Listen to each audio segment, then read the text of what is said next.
기도하겠습니다.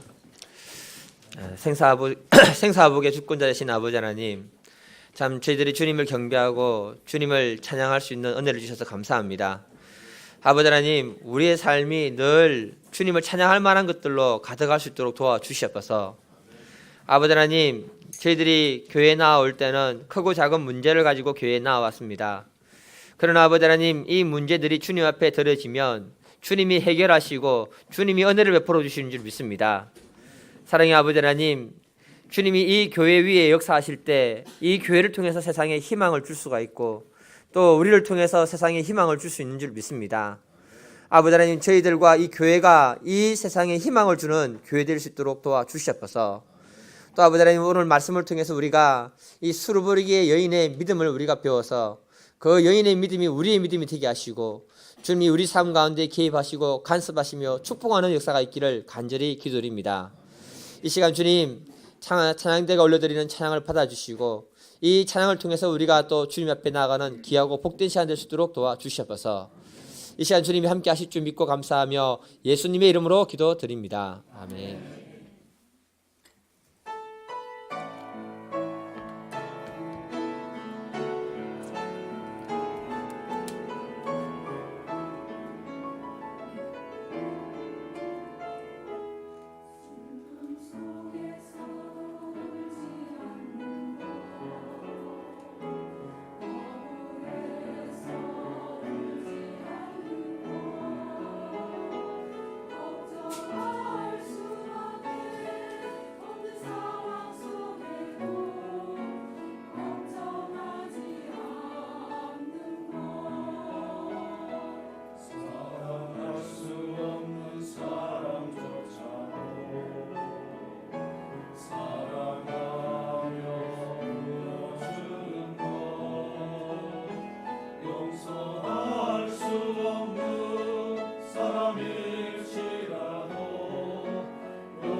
30절까지만.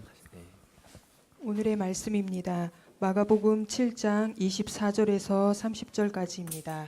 다 함께 읽겠습니다. 예수께서 일어나사 거기를 떠나 두로 지방으로 가서 한 집에 들어가 아무도 모르게 하시려 하나 숨길 수 없더라. 이에 더러운 귀신 들린 어린 딸을 둔 한 여자가 예수의 소문을 듣고 곧 와서 그 발 아래에 엎드리니 그 여자는 헬라인이요 수로보니게 족속이라. 자기 딸에게서 귀신 쫓아내 주시기를 간구하거늘 예수께서 이르시되 자녀로 먼저 배불리 먹게 할지니 자녀의 떡을 취하여 개들에게 던짐이 마땅치 아니하니라. 여자가 대답하여 이르되 주여 올소이다마는 상 아래 개들도 아이들이 먹던 부스러기를 먹나이다. 예수께서 이르시되 이 말을 하였으니 돌아가라. 귀신이 내 딸에게서 나갔느니라 하시매 여자가 집에 돌아가 본즉 아이가 침상에 누웠고 귀신이 나갔더라. 아멘. 아멘. 오늘 말씀 제목을 같이 한번 읽어보겠습니다. 시작. 이런 교회가 되기를 저는 기도하고 있습니다. 제가 박일준 박사님의 그 신앙 칼럼에서 이런 글을 읽고 공감을 했습니다. 그분이 뭐라 했냐면 신앙은 희망이다. 뭐라고요? 그분이 말씀하시기를 오늘날 교회는 우리 시대 사람들에게 꿈을 줄 수 있어야 하고 희망을 줄 수 있어야 한다고 말을 했습니다. 제가 그 글을 읽고 가만히 생각을 해보니까 이 시대의 교회가 사람들에게 꿈과 희망을 주지 못하면 교회로서의 기능은 이제 상실한 것이 아닌가 이렇게 생각하게 되었습니다.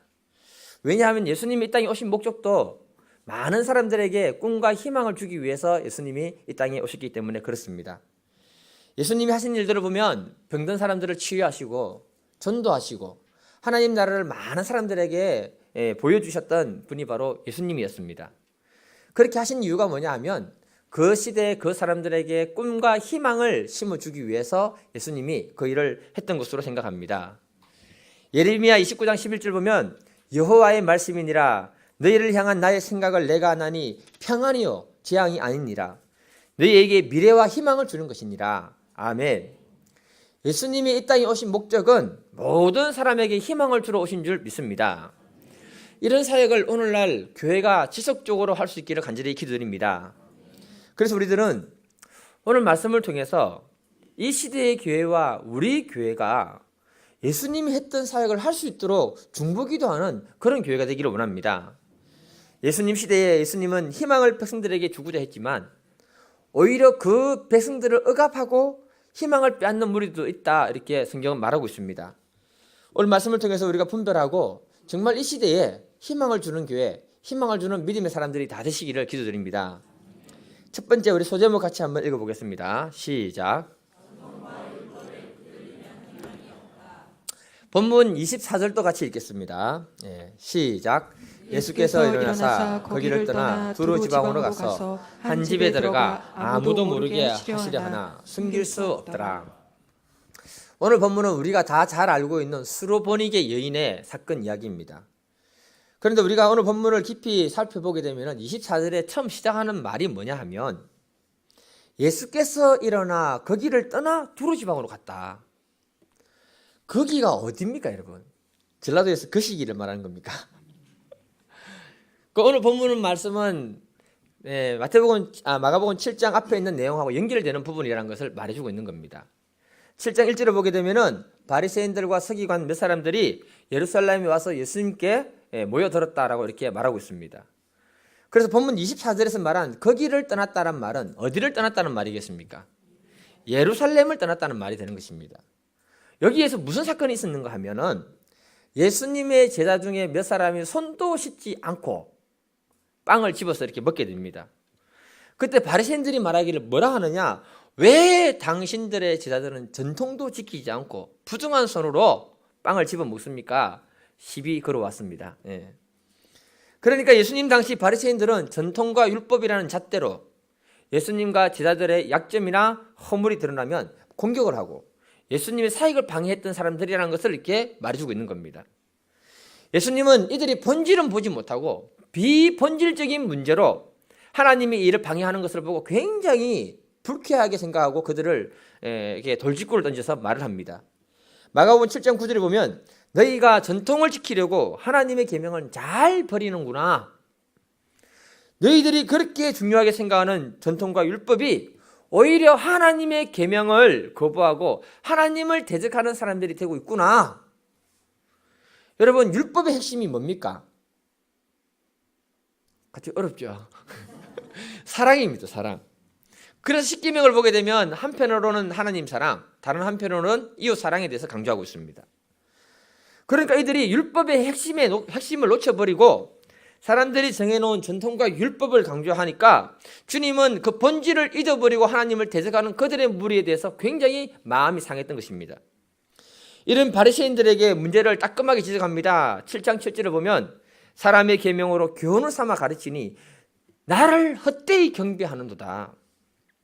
너희들이 말하는 율법의 핵심은 놓쳐버리고 사람이 만들어놓은 전통을 십계명처럼 지키게 하고 그 전통을 사람들에게 지키도록 가르치고 있으니 너희들이 바로 나를 헛되게 경배하는 어리석은 사람들이다. 이렇게 말하는 겁니다. 정말 무서운 말씀입니다. 오늘 말씀은 한국 교회가 이렇게 될 수 있다는 것을 우리가 기억해야 됩니다. 한국 교회가 100년 이상 되었습니다. 그러다 보니 보이지 않는 전통이 교회 안에 생기기 시작했습니다. 전통이 사람들을 압박하면 그 안에 진리는 역사하지 못합니다. 그래서 교회 안에 전통과 율법이 가득 찬 교회가 되면 신앙생활하는 것이 재밌을까요? 답답할까요? 답답합니다. 예배도 피곤해집니다. 그러면 젊은이들이 교회를 좋아할까요? 싫어할까요? 싫어합니다. 그래서 젊은이들이 한국 교회를 떠나고 있습니다. 저는 이런 생각을 가집니다. 우리 교회 같이 자연 환경이 좋잖아요. 운동장도 넓잖아요. 이런 교회 잘 없거든요. 이때 우리 교회로 오면 애들이 제일 좋아합니다. 한박 웃음 지으면서 열심히 뛰어와가지고는 교회 오는 것 자체를 행복하게 생각합니다. 그런 것처럼 어른들도 교회만 오면 웃음이 가득했으면 좋겠습니다. 표정이 굳어 있어요. 저는 코미디언이 되었으면 좋겠다는 생각도 가졌습니다. 좀 웃길 수만 있다면. 우리가 한 주간 세상에서 살다 보니까 얼마나 스트레스 받으면서 시달렸습니까? 교회 와서 한번 크게 웃기만 해도 몸에서 엔돌핀이 팍팍 분비가 되면서 그것 때문에 몸의 면역력이 몇 배로 증가돼 버립니다. 다 아시죠, 그거? 그런 예배가 되면 얼마나 좋을까 이렇게 한번 생각해 봅니다. 과거 제가 교회 다닐 때 예배 시간에 웃으면 야 웃지 마라. 웃는 거 아니다. 손뼉 치면 어이 손뼉 치면 안 돼. 우리 사나같이 랩으로 찬양 올려드릴 때 그 전문의들이 들으면 랩으로 하면 무슨 말인지 몰라들어도 잘한다고 해주고 이렇게 그래야 됩니다. 예배 시간에 성경에 웃지 말라는 말이 있습니까? 성경에 오히려 항상 기뻐하라고 말하고 있습니다. 우리가 찬양 중에 감동이 되면 춤은 춰도 될까요? 안 될까요? 좀 추세요. 다윗은 너무나 즐거워서 찬양의 리듬을 맞춰 춤을 추다 보니 바지가 내려갔습니다. 과거 우리들은요 유교적인 전통이 교회 안에 들어왔습니다. 그래서 예배가 무겁고 딱딱했던 것입니다. 이제는 달라져야 됩니다. 어떤 목사님이 대머리 목사님이 계시는데요. 새해가 됐을 때 송구 영신 예배를 드리게 됐습니다. 그런데 그 사람들이 너무 적게 온 거예요. 너무 적게 오니까 목사님 마음이 좀 상했습니다. 그러면서 목사님 예배를 인도하면서 갑자기 자 여기 계신 분들도 다 같이 해맞이를 합시다 하고는 강대상 밑으로 쭉 앉더래요.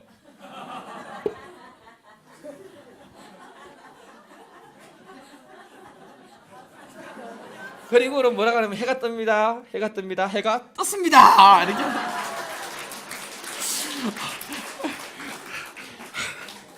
아이고 쑥스럽네. 해가 떴는데 대머리에 조명이 비치니까 반짝반짝 빛나잖아요. 성도들이 다 뒤로 넘어갔습니다. 참 목사님이 지혜롭고 유머가 있는 분이라고 저는 생각이 들었습니다.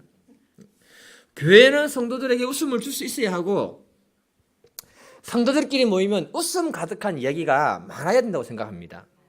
어떤 전통이나 율법에 묶여서 하나님이 우리에게 요구하는 것들을 하지 못하면 교회의 기능은 상실되어 버리는 것입니다. 그러면 교회는 더 이상 세상에 희망을 줄 수 없게 된다고 말하고 있는 것입니다. 우리 모두는 주님의 은혜로 구원을 받았잖아요. 그래서 교회 와서는요, 내 목소리를 낼 이유가 없습니다. 왜냐하면 주님이 주신 그 사랑과 은혜를 잊어버리면 이 시대의 바리새인이 바로 내가 되기 때문에 그렇습니다. 내가 바리새인이 되면 본질은 보지 못하고 항상 비본질적인 문제로 목소리를 높이게 되는 것입니다. 그러면 나도 모르게 예수님을 공격하는 것이 되고 교회를 공격하게 되는 것입니다. 이런 바리새인의 방해 때문에 예수님이 어디로 가셨냐면은 예루살렘을 떠나서 두로 지방으로 몰래 갔다라고 합니다. 지도를 한번 펴주세요. 지도를 보시면요, 여기가 유대인들이 사는 지역은 노랗게 표시되어 있고 여기 레바논 해가지고 두로와 시돈이 있습니다. 여기는 페니키아라는 지역입니다. 성경에는 베니게라고 이렇게 기록해놨습니다. 그러니까 예루살렘에서 두로까지 거리가 직선 거리로 약 160km가 됩니다. 그리고 이 페니키아는 원래 산으로 둘러싸여 있기 때문에 잘 들어갈 수 없는 곳입니다. 160km면요, 차로 좀 많이 밟으면 2시간 만에 도착할 수 있습니다. 그 당시 걸어서 가시면 굉장히 멀리 걸어갔다는 걸 말하고 있는 거예요. 그러니까 두로와 시돈은 페니키아라는 곳이라고 했는데 혹시 이 지역 출신 여자 한 사람이 생각나십니까? 구약에. 예, 감사합니다. 예, 몰라주셔야 됩니다. 한 번씩. 북이스라엘 아합 왕의 악녀 이세벨이 여기 출신입니다. 그래서 이 페니키아 지방은 우상 숭배가 심한 곳이고 이것은 바알과 아세라 신이 가나안 땅으로 전파된 곳이라고 이렇게 말해주고 있습니다. 왜 예수님이 예루살렘을 떠나서 유대인들이 살지 않는 페니키아 지방으로 갔을까요? 그 이유는 한 가지입니다, 여러분. 예수님의 사역을 대적하고 피곤하게 만들었기 때문에 그런 것입니다. 오늘날 교회가 예수님을 피곤하게 만드는 방법은 다른 것이 아닙니다. 예수님이 하라고 하는 그 일은 하지 않고 엉뚱한 짓을 교회에 하게 되면 주님은 그 교회를 떠난다는 말이 그 안에 들어있는 것입니다. 제가 수도에 말씀을 드렸습니다. 교회는 세상에 희망을 줄 수 있어야 한다. 예수님이 이 땅에 오신 목적도 세상에 희망을 주기 위해서 이 땅에 오셨다. 우리는 주님 말씀이 우리에게 요구하시는 것이라면 그것을 위해 기도해야 되고요, 그러한 믿음의 세계를 열어가야 할 줄 믿습니다. 마가복음 16장 15절에서 18절 같이 한번 읽어보겠습니다. 시작. 또 이르시되 너희는 온 천하에 다니며 만민에게 복음을 전파하라. 믿고 세례를 받은 사람은 구원을 받을 것이요 믿지 않는 사람은 정죄를 받으리라. 믿는 사람에게는 이런 표적이 따르니 곧 그들이 내 이름으로 귀신을 쫓아내며 새 방언을 말하며 뱀을 집어올리며 무슨 독을 마실지라도 해를 받지 아니하며 병든 사람에게 손을 얹은 즉 나으리라 하시더라. 아멘. 예수님이 뭐라고 하신다면 온 천하를 돌아다니면서 복음 전해라. 복음 전할 때 은사를 구하라고 말하고 있는 거예요. 내 이름으로 귀신을 쫓아내고 새 방언을 말하고 독사도 집어올리고 너희들에게 어떤 해로운 독을 마실지라도 해를 받지 아니하고 병든 사람에게 손을 얹어 기도하면 낫는 그런 믿음의 역사를 구하라. 그래야 믿음의 사람들이 세상 사람들에게 희망을 줄 수 있다는 것을 말하는 것입니다. 이제는 그 사역을 주님이 우리에게 부탁하셨습니다. 그래서 우리는요, 전통이나 율법이나 어떤 신학의 틀에 묶이지 말고 주님이 말씀하신 것이라면 그것을 붙들고 기도하고 그것이 열려지도록 우리가 간구해야 될 줄 믿습니다. 이 교회를 통해서 정말 병든 사람이 치유가 되고 사람들이 회복이 되고 하나님의 은혜 세계로 들어가는 것을 정말 보고 싶습니다. 교회가 세상과 사람들에게 희망을 주고 하나님께 영광을 돌릴 수 있을 때 우리가 사는 목적이 아름다워지는 줄 믿습니다.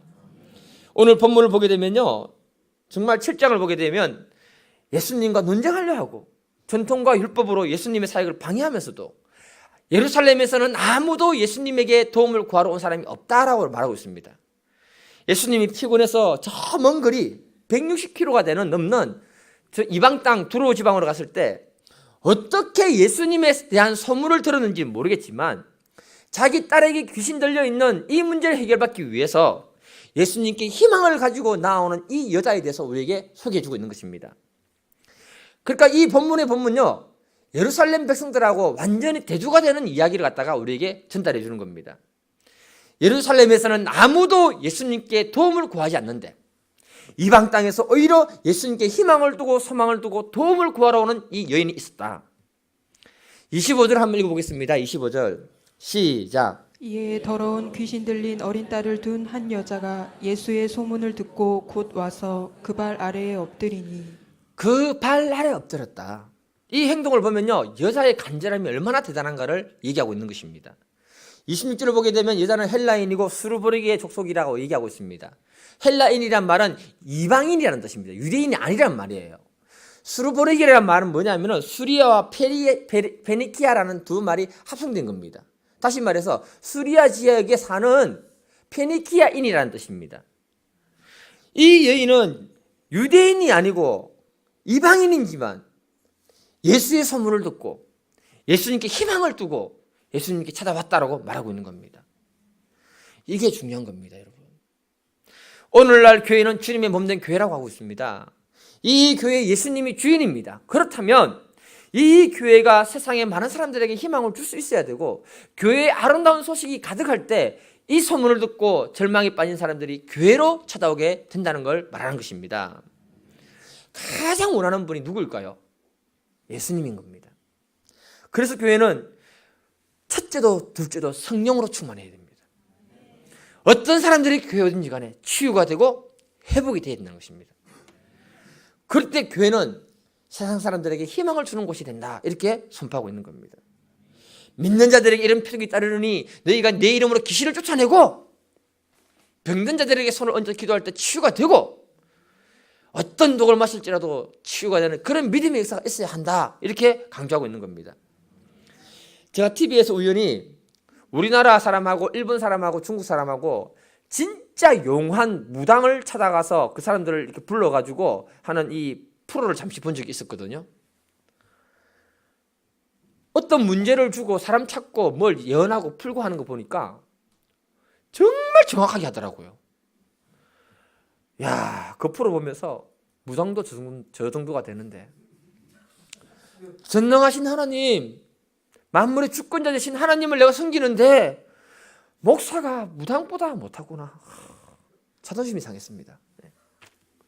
제가 이런 말씀을 드리는 것은 내가 뭐 큰 능력을 발휘하는 사람이 되고 사는 것이 아니고요, 예수님이 이 땅의 모든 사람에게 희망을 주러 오셨듯이 이 교회가 그런 역할을 할 수 있어야 한다는 것입니다. 그래야 날로 이 땅에 예수 믿는 사람이 많아지고, 우리가 이런 믿음의 역사를 위해 기도할 때 하나님은 우리의 삶과 우리의 가정을 축복하게 되는 줄 믿습니다. 두 번째 제목 같이 읽겠습니다. 시작. 여러분, 하나님의 역사를 가만히 보게 되면은 갈망하고 꿈꾸던 자들에게 하나님은 소원을 풀어주시고 능력으로 역사하셨습니다. 그래서 아인슈타인이 노년에 어떤 말을 했냐면 이런 말을 했습니다. 기적을 믿는 자들에게는 기적이 일어난다. 그래서 나는 그 기적을 믿기로 했다. 뭐 단순한 말이죠.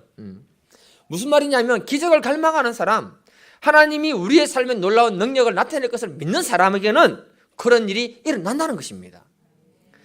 우리가 성경을 자세히 읽고 묵상해야 되는 것이 뭐냐 하면, 예수님이 대부분 어떤 사람들을 도와줬습니까? 기적을 베풀어 주기를 갈망하던 사람들을 예수님은 도와주었습니다. 마가복음 10장 47절을 보게 되면은 예수님이 여리고성을 지나갈 때 한 눈먼 사람이 예수님이 지나간다는 소리를 듣습니다. 그래서 그가 뭐라고 하느냐? 다윗의 자손 예수여, 나를 불쌍히 여기주셔서. 그렇게 얘기하니까 옆에 사람이 조용히 해라, 시끄럽다, 가만히 있어라. 그런데 그는 더 큰 목소리로 다윗의 자손 예수여, 나를 불쌍히 여기소서. 그렇게 소리쳤을 때 지나가던 길을 멈추고 예수님이 그 사람에게 집중을 합니다. 집중을 하고 그의 소원을 들어주는데 그 많은 사람 중에 기적을 경험한 사람은 바로 바디메오라는 사람 한 사람뿐이었다, 이렇게 말하고 있는 겁니다. 또 오늘 본문은요, 전부 다 얘기하고 있는 것이 아니지만 마태복음 15장을 보면 수르보르기 여인에 대해서 얘기하고 있습니다. 여기서는 이 여자를 얘기할 때 가나안 여인, 그냥 이방 여자라고 얘기합니다. 그런데 이 여인이 예수님을 따라가면서 간절하게 구하는 것이 뭐냐? 마태복음 15장 22절입니다. 같이 읽겠습니다. 시작. 가나안 여자 하나가 그 지경에서 나와서 소리질러 이르되 주 다윗의 자손이여, 나를 불쌍히 여기소서. 내 딸이 흉악하게 귀신 들렸나이다. 하되. 예수님 불쌍히 여기소서 하는데 예수님 모른 척하고 그냥 지나갑니다. 못 들은 척합니다. 그러니까 25절에 보게 되면요, 여자가 와서 예수께 절하여 이르되 주여 저를 불쌍히 여기소서. 가는 길 바로 앞에 엎드려서 주님 나를 불쌍히 여겨 주소서. 여인의 간절한 소원을 가지고 주님께 부탁을 했을 때 일어난 사건이 오늘 본문의 사건이란 것입니다. 예수님은 어느 시대든 간절함으로 믿음을 보여주는 사람들에게 은혜를 허락해 주십니다. 이것이 예수님의 방법입니다. 오늘 본문 보면요, 더 심한 얘기를 합니다. 27절에 보면 예수께서 이르시되 자녀로 먼저 배불리 먹게 할지니 자녀의 떡을 취하여 개들에게 던지면 마땅하지 아니하다. 그 여자가 간절한 마음을 가지고 주님께 도움을 구하러 왔는데 이 말이 무슨 말인가 아십니까? 이 여자를 짐승 취급했다는 거예요. 원래 유대인들은 이방인들을 개나 짐승으로 취급했습니다. 그러니 유대인들끼리는 이방인들을 욕할 때 짐승 취급해도 됩니까? 안 됩니까? 되잖아요. 또 다 착하신 분만 있어가지고 그러나. 그런데 예수님이 직접 이 여자에게 이 짐승 같은 여자라고 얘기해버리면 상처를 받을까요? 안 받을까요? 자존심 상하고 상처받는 겁니다. 제가 중동권에 잠깐 살았잖아요. 또 하필이면 또 요새 말했으면 오셨네. 터키어를 배울 때 거기 기숙사 애들하고 있었는데 뭐라 하길래 그럼 무슨 단어가 찾아봤더니 다 욕이더라고요. 처음에 욕부터 배웠습니다. 욕이 우리나라하고 똑같아요. 우리나라 욕이 뭐냐면은 신체 특정 부위를 얘기하면 욕이 되잖아요. 똑같습니다. 그리고 짐승으로 얘기하면요, 이슬람에서는 이 돼지야 하면요 엄청 심한 욕입니다. 절대 하면 안 됩니다. 그 다음에 뭐냐, 이 개야. 엄청난 욕이 됩니다. 그러니까 27절에 하신 말씀이 무슨 뜻입니까, 여러분? 나는 자기 백성을 돕기 위해 온 사람이지 개 같은 이방인을 돕기 위해 온 사람이 아니다. 자녀들이 받아야 되는 그 혜택을 개 같은 이방인들에게 주기 위해서 온 사람이 아니다. 단호하게 얘기하는 겁니다. 도움을 청하러 온 사람 입장에서 볼 때 이 말은요, 엄청나게 자존심이 상하는 그런 말이었다는 겁니다. 이 여자에게 자존심이 살아있었으면 어떻게 반응했을까요? 건드렸잖아요. 자존심이 살아있으면 에이 더럽다. 내가 우리 지역에 용한 무당 찾아가서 이 문제 해결한다. 이런 날 갑니다. 가면서 째려만 보겠습니까? 반드시 한마디 합니다. 역시 유대인들하고는 말을 섞으면 재수가 없어. 그렇게 하고 갑니다, 여러분. 그런데 이 여인은요, 예수님만이 희망이라고 믿었습니다. 어떤 일이 있어도 예수님을 붙들어야 한다는 그 간절함이, 그 신령이 있었다는 겁니다. 그래서 여인이 뭐라고 하느냐, 28절에 여자가 대답하여 이르되 주님 맞습니다. 그러나 상 아래 개들도 아이들이 먹고 남은 그 부스러기는 먹습니다. 여자가 예수님의 말에 반발하지도 않고 인정하면서 하는 말이 뭐냐, 나는 개가 맞습니다 주님. 그러니 제발 부스러기 은혜라도 나에게 허락하여 주시옵소서. 자신의 자존심이 문제가 아니라는 겁니다. 절대적으로 주님의 은혜를 간구하는 그 믿음의 참된 자세를 우리에게 보여주고 있는 거예요. 여인이 보여준 믿음은 우리가 그런가 보다 싶지만 대단한 믿음입니다. 이 자리에 계신 분들 자존심 한번 건드려 볼까요? 우리는 삶에 문제가 있었기 때문에 그 문제 때문에 주님 앞에 나왔습니다. 누가 도와주기 위해서 자존심 약간 건드리면 어떻게 되는 거 아십니까? 벌떡 일어나 나갑니다. 왜요? 예수님보다도 자존심이 더 소중하기 때문에. 우리에게는 많은 어려움과 문제가 있습니다, 여러분. 자녀 문제가 있을 수 있고, 경제적인 문제가 있을 수 있고, 사람과의 관계 문제가 있을 수 있습니다. 또 나이가 들면 자동적으로 따라오는 문제가 있습니다. 그게 뭡니까? 건강 문제입니다. 예. 문제란 사람의 힘으로 해결할 수 없기 때문에 문제라고 부르는 것입니다. 이런 부분에 있어서 우리가 정말 간절함이 있다면 오늘 이 본문의 여인처럼 예수님 앞에 납작 엎드릴 수 있기를 간절히 기도드립니다. 그것이 정말 겸손한 마음이고, 주님 저에게 부스러기 은혜라도 허락하여 주시옵소서, 이 마음이 정말 예수님의 마음을 바꾸게 하는 능력의 기도인 줄 믿습니다. 신앙의 훈련이 다른 게 아닙니다, 여러분. 예수님 말씀 앞에 내 생각 내려놓는 것이 훈련입니다. 왜냐하면 예수님이 그 사람에게 뭔가 해주고 싶을 때 반드시 믿음 있는 걸 체크했고, 또 그 사람의 생각과 자존심을 건드린 적이 굉장히 많습니다. 그때 주님은 뭘 보느냐? 그 사람 안에 겸손과 주님을 사랑하는 믿음이 있는가를 보는 겁니다. 사람은 알 수 없지만 하나님은 그 중심을 아십니다, 여러분. 성경에 예수님이 은혜를 베푼 사람들을 다 보게 되면 자신의 생각을 내려놓고 도움을 간구했던 사람들입니다. 그것이 겸손이고 그것이 은혜를 갈망하는 사람의 믿음의 자세라는 것입니다. 여러분들 중에 혹시 예수님을 2대 3대쯤 믿는 분들 계십니까? 이런 분들은 삶에 큰 문제가 별로 없을 수가 있습니다. 그런데 1대로 예수를 믿고 계시는 분들 한번 보십시오. 지금 나의 문제로 보이지만 그 문제는 나의 부모님의 문제이기도 했습니다. 또 보면 그 부모님의 문제이기도 했습니다. 그러면 내가 예수 믿고 내 안에 주님이 십자가에서 끊어낸 저주와 모든 그 죄의 사슬을 끊어내지 않으면 이 문제는 어디로 내려가겠습니까? 네, 밑으로 내려가는 겁니다. 이런 삶의 문제를 가지고 우리가 예수님 앞에 나와왔습니다. 그랬다면 우리가 예수님 앞에 어떤 믿음의 자세로 나아가야 할 것인지를 이 수르보니 여인이 잘 말해주고 있다는 것입니다. 주님, 부스러기 은혜라도 허락하여 주시옵소서.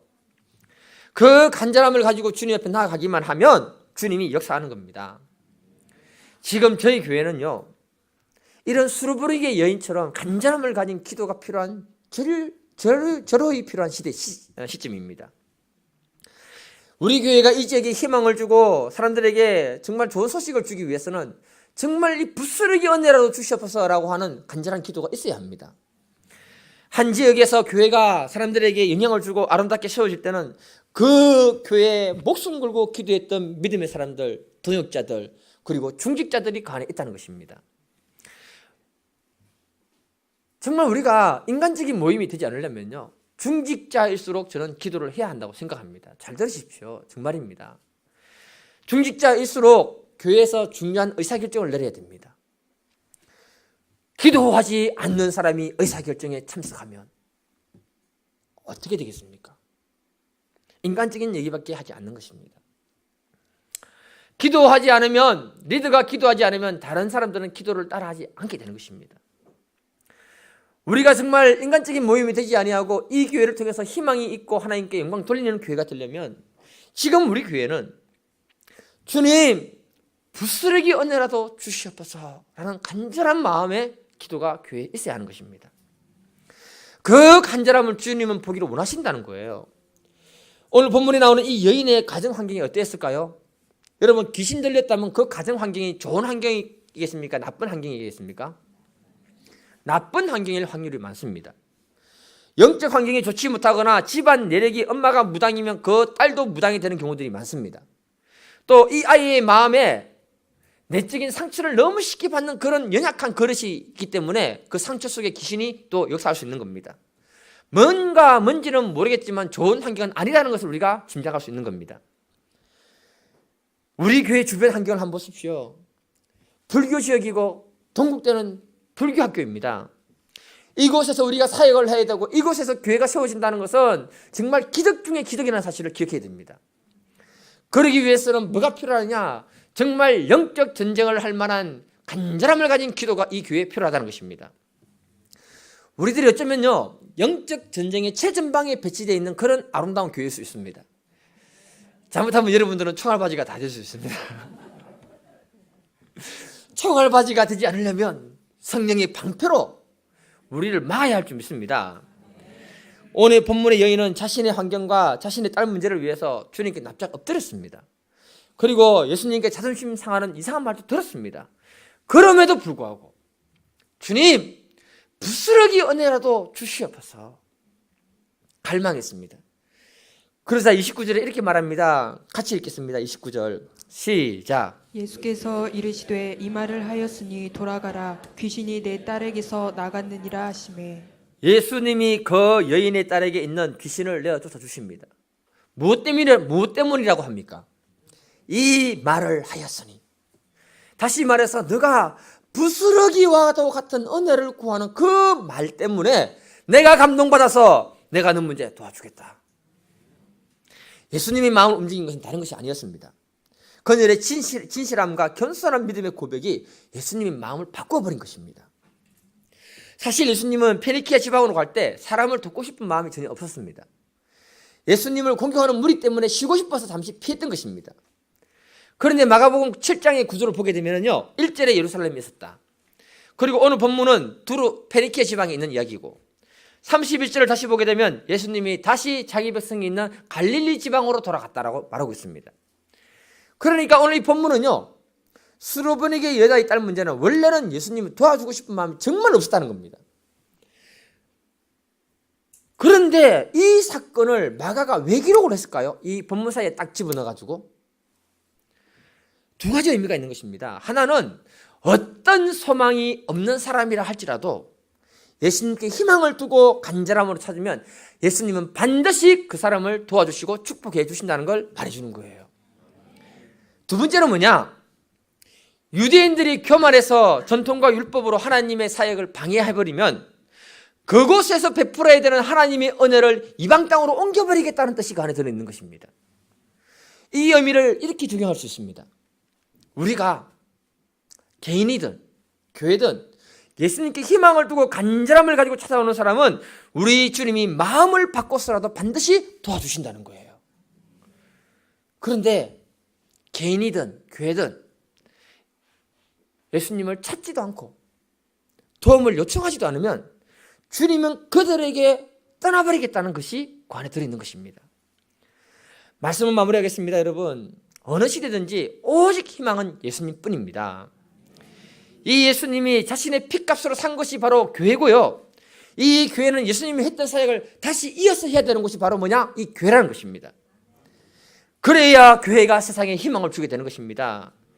희망이 예수님이고 교회라는 사실을 깨달았다면 우리가 이 예수님을 붙들고 이 수르보니게 여인처럼 납작 엎드릴 수 있기를 간절히 기도드립니다.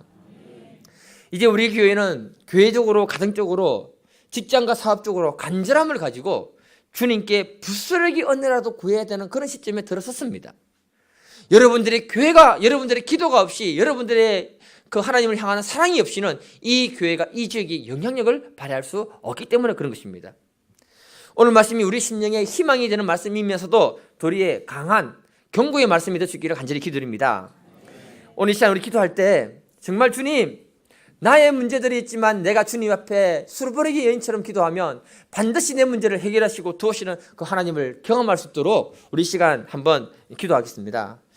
주여, 주여, 아버지 하나님, 저희들을 불쌍히 여겨주셔서 아버지 하나님, 정말 우리가 이 세상에 희망을 주는 교회가 되고 믿음의 사람 되기를 원합니다.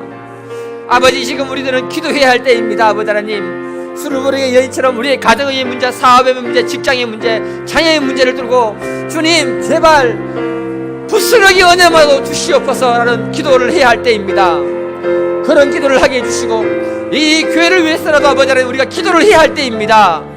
우리의 기도와 사랑이 없이는 이 교회가 이 세상에 영향을 미칠 수가 없습니다. 주님, 이 교회가 아름답게 쓰임받게 해주시고 주님의 영광이 이 교회를 통해서 우리의 삶을 통해서 나타나게 도와주옵소서. 아버지 하나님께서 그런 은혜를 허락하시는 교회들은 줄 믿습니다. 주님을 기대합니다. 주님을 갈망합니다. 아버지 하나님, 그 마음으로 나오는 믿음의 삶을 되게 도와주옵소서. 주님께서 이 시간에 같이 기도할 수 있도록 도와주셔서 감사합니다. 예수님의 이름으로 기도드립니다. 아멘.